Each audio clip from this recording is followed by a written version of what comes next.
ಹಿಂದೂ ದೇವಸ್ಥಾನಗಳನ್ನು ಸರ್ಕಾರದ ಸುಪರ್ದಿಯಿಂದ ಮುಕ್ತಗೊಳಿಸುವಂತೆ ಸಂಸದ ತೇಜಸ್ವಿ ಸೂರ್ಯ ಆಗ್ರಹಿಸಿದ್ದಾರೆ. ಶಿವಮೊಗ್ಗ ನಗರದ ಗೋಪಿ ವೃತ್ತದಲ್ಲಿ ಆರ್ಎಸ್ಎಸ್ 100 ವರ್ಷದ ಸಂಭ್ರಮಾಚರಣೆಯ ಹಿನ್ನೆಲೆಯಲ್ಲಿ ಹಮ್ಮಿಕೊಂಡ ಹಿಂದೂ ಸಂಗಮ ಕಾರ್ಯಕ್ರಮದಲ್ಲಿ ಭಾಗಿಯಾಗಿ ಮಾತನಾಡಿ, ಹಿಂದೂ ಸಂಸ್ಕೃತಿ ಉಳಿದಿರುವುದು ದೇವಸ್ಥಾನದಿಂದ. ಇತರೆ ಧರ್ಮೀಯರ ಪ್ರಾರ್ಥನಾ ಮಂದಿರಗಳು ಸರ್ಕಾರದ ಸುಪರ್ದಿಯಲ್ಲಿ ಇಲ್ಲ. ಹಿಂದೂ ದೇವಾಲಯಗಳು ಸರ್ಕಾರದ ಸುಪರ್ದಿಯಲ್ಲಿವೆ. ಹಾಗಾಗಿ ಇತರೆ ಧರ್ಮೀಯರಿಗೆ ಅವರ ಪ್ರಾರ್ಥನಾ ಮಂದಿರಗಳು ನಡೆಸಲು ಅವಕಾಶ ಇರುವುದಾದರೆ ಭಾರತದಲ್ಲಿ ಹಿಂದೂ ದೇವಾಲಯಗಳನ್ನು ಯಾಕೆ ಅದೇ ಧರ್ಮದವರು ನಡೆಸಬಾರದು ಎಂದು ಪ್ರಶ್ನಿಸಿದ್ದಾರೆ. ಇನ್ನು ಈ ಕೆಲಸವನ್ನ ಬಿಜೆಪಿ ಅಥವಾ ಕಾಂಗ್ರೆಸ್ ಯಾವುದೇ ಸರ್ಕಾರವಿದ್ದರೂ ತೆಗೆಯಬೇಕು. ಬಿಜೆಪಿ ಅಧಿಕಾರಕ್ಕೆ ಬಂದರೆ ಹಿಂದೂ ದೇವಾಲಯಗಳನ್ನು ಸರ್ಕಾರದ ಸುಪರ್ದಿಯಿಂದ ಹಿಂತೆಗೆಯುತ್ತೇವೆ ಎಂದು ಶಪಥ ಮಾಡಿದರು.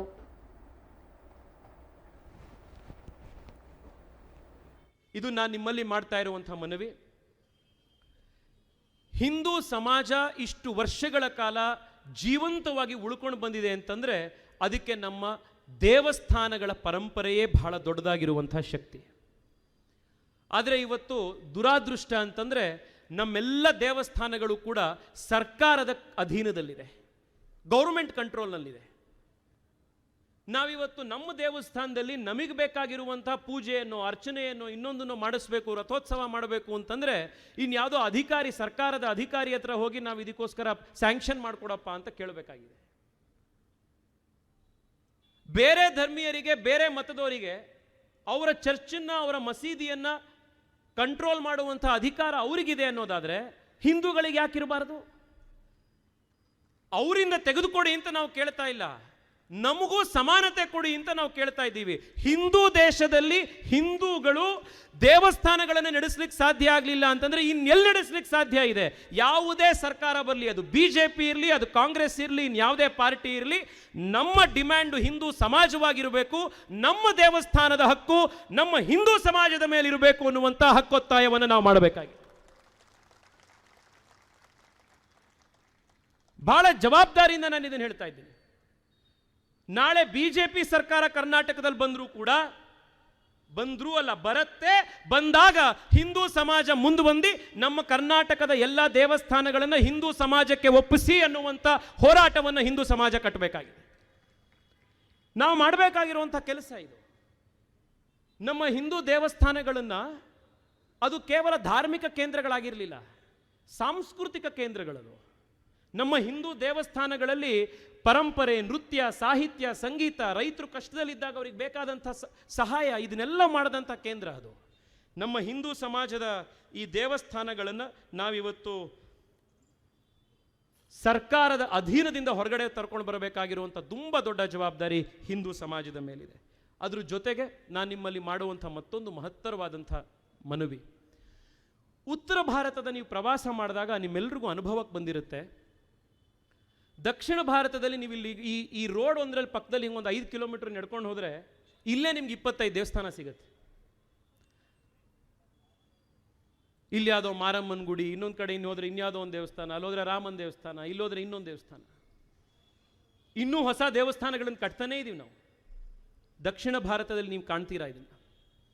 ಆದರೆ ಉತ್ತರ ಭಾರತದಲ್ಲಿ ಸಾವಿರಾರು ವರ್ಷಗಳಿಂದ ಬಂದಂಥ ಈ ದಾಳಿಯಿಂದಾಗಿ ನಾವಿಷ್ಟು ದೇವಸ್ಥಾನಗಳನ್ನು ನೋಡೋದೇ ಇಲ್ಲ. ಡೆಲ್ಲಿಯಲ್ಲಿ ಸ್ವಾತಂತ್ರ್ಯ ಬರುವಂಥ ಸಂದರ್ಭದಲ್ಲಿ ಒಂದು ದೇವಸ್ಥಾನ ಇರಲಿಲ್ಲ ಅನ್ನೋ ಕಾರಣಕ್ಕೋಸ್ಕರ ಬಿರ್ಲಾ ಸಮಾಜದವರು, ಬಿರ್ಲಾ ಕುಟುಂಬದವರು ಒಂದು ದೇವಸ್ಥಾನ ಕಟ್ಟಿಸ್ತಾರೆ, ಲಕ್ಷ್ಮೀನಾರಾಯಣ ದೇವಸ್ಥಾನ. ಅದೇ ಎಷ್ಟೋ ಸಾವಿರ ವರ್ಷ ಆದಮೇಲೆ first Hindu temple to be reconstructed in Delhi ಅಂತಾಗತ್ತೆ. ದಕ್ಷಿಣ ಭಾರತಕ್ಕೂ ಉತ್ತರ ಭಾರತಕ್ಕೂ ನೀವು ಇವತ್ತು ಕಂಪೇರ್ ಮಾಡಿದ್ರೆ ನಮ್ಮಲ್ಲಿ ವೇದ ಪರಂಪರೆಗಳು, ನಮ್ಮಲ್ಲಿ ಆಚಾರ ವಿಚಾರಗಳು, ನಮ್ಮಲ್ಲಿ ಪೂಜಾ ಪದ್ಧತಿಗಳು, ನಮ್ಮಲ್ಲಿ ಭಾಷಾ ವೈವಿಧ್ಯತೆಗಳು ಇವೆಲ್ಲವೂ ಬಹಳ ದೊಡ್ಡದಾಗಿ ವಿಜೃಂಭಣೆಯಿಂದ ಬದುಕಿರೋದು ಯಾಕೆ ಅಂತಂದರೆ ಈ ದೇವಸ್ಥಾನಗಳ ಪರಂಪರೆಯಿಂದಾಗಿ. ನಾವು ನಮ್ಮ ಹಳೆ ದೇವಸ್ಥಾನಗಳನ್ನು ಪುನರ್ಜೀವನಗೊಳಿಸಬೇಕು, ಹೊಸ ದೇವಸ್ಥಾನಗಳನ್ನು ಕಟ್ಟಬೇಕು. ಯಾಕೆಂದರೆ ಇಡೀ ಪ್ರಪಂಚ ಬೆರಗಾಗುವಂಥ ದೇವಸ್ಥಾನಗಳನ್ನು ಕಟ್ಟಿರುವಂಥವ್ರು ನಾವು ಹಿಂದೂಗಳು. ಮತ್ತೆ ಅಂಥ ದೇವಸ್ಥಾನಗಳನ್ನು ಕಟ್ಟಬೇಕು. ಈಗ ಸರ್ಕಾರದ ಸುಪರ್ದಿಯಲ್ಲಿರುವಂತಹ ದೇವಸ್ಥಾನಗಳನ್ನು ಕೂಡ ನಾವು ಅಲ್ಲಿಂದ ಮುಕ್ತಗೊಳಿಸಿ ಹಿಂದೂ ಸಮಾಜಕ್ಕೆ ಆ ದೇವಸ್ಥಾನಗಳ ಮೇಲೆ ಹಿಡಿತ ಬರೋ ರೀತಿ ನಾವು ಸಾಮಾಜಿಕವಾಗಿ ಮಾಡಬೇಕಾಗಿದೆ. ಈ ಪ್ರಮುಖವಾದಂಥ ಕೆಲಸ ಅಂತಂದರೆ ಮತಾಂತರವನ್ನು ನಾವು ವಿರೋಧಿಸುವಂಥದ್ದು. ಅದರಲ್ಲಿ 2 ಆಯಾಮ ಇದೆ. ನಮ್ಮಿಂದ ಯಾರೂ ಕೂಡ ಹೋಗಬಾರದು ಅನ್ನುವಂಥದ್ದು. ವಿವೇಕಾನಂದರು ಇದ್ರ ಬಗ್ಗೆ ಹೇಳ್ತಾರೆ, ಒಬ್ಬ ಹಿಂದೂ ಬೇರೆ ಮತಕ್ಕೆ ಕನ್ವರ್ಟ್ ಆದ ಅಂತಂದ್ರೆ he is not only a Hindu less but N enemy more ಅಂತ ವಿವೇಕಾನಂದರು ಹೇಳ್ತಾರೆ. ಮತಾಂತರವನ್ನು ನಾವು ಇವತ್ತು ಕಾಪಾಡಬೇಕಾಗಿದೆ, ವಿರೋಧಿಸಬೇಕಾಗಿದೆ. ನಮ್ಮ ಮನೆಯಲ್ಲಿ ಹೆಣ್ಣು ಮಕ್ಕಳುಗಳನ್ನು ಟಾರ್ಗೆಟ್ ಮಾಡಿ ಈ ಲವ್ ಜಿಹಾದ್ನಂಥ ಮತಾಂತರದ ಷಡ್ಯಂತ್ರಗಳಾಗ್ತಾ ಇರುವಂಥದ್ದು ನಾವು ನೋಡಿದ್ದೀವಿ. ಮನೆಯಲ್ಲಿ ನಮ್ಮ ಹೆಣ್ಣು ಮಕ್ಕಳಿಗೆ ಆ ಜಾಗೃತಿ ತೋರಿಸಬೇಕಾಗಿದೆ, ಅವ್ರಿಗೆ ಏನು ಸಮಾಜದಲ್ಲಿ ನಡೀತಾ ಇದೆ ಅನ್ನೋದನ್ನು ತಿಳಿಸಬೇಕಾಗಿದೆ.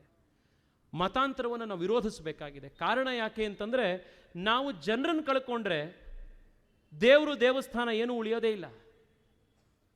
20 ಸತಿ ಸೋಮನಾಥ ಕೆಡದ ಮೇಲೂ ಕೂಡ 21ನೇ ಬಾರಿ ಸೋಮನಾಥವನ್ನು ನಾವು ಕಟ್ತೀವಿ ಅಂತಂದರೆ, ಸೋಮನಾಥ ಕಟ್ಟಿ 2026ಕ್ಕೆ 1000 ವರ್ಷ ಆಗತ್ತೆ. 1000 ವರ್ಷ ಆದಮೇಲೂ ಕೂಡ ಈ ದೇಶದ ಒಬ್ಬ ಹಿಂದೂ ಪ್ರಧಾನಿ ಹೆಮ್ಮೆಯಿಂದ ಅಲ್ಲಿಗೆ ಹೋಗಿ 1000 ವರ್ಷದ ಆಚರಣೆಯನ್ನು ಮಾಡ್ತಾರೆ ಅಂತಂದ್ರೆ ಹಿಂದೂಗಳು ಉಳಿದಿದ್ದಾರೆ ಅನ್ನೋ ಕಾರಣಕ್ಕೋಸ್ಕರ. ದೇವಸ್ಥಾನ ಉಳಿಯುವಂಥದ್ದು ಭಕ್ತನಿಂದಾಗಿ, ಧರ್ಮ ಉಳಿಯುವಂಥದ್ದು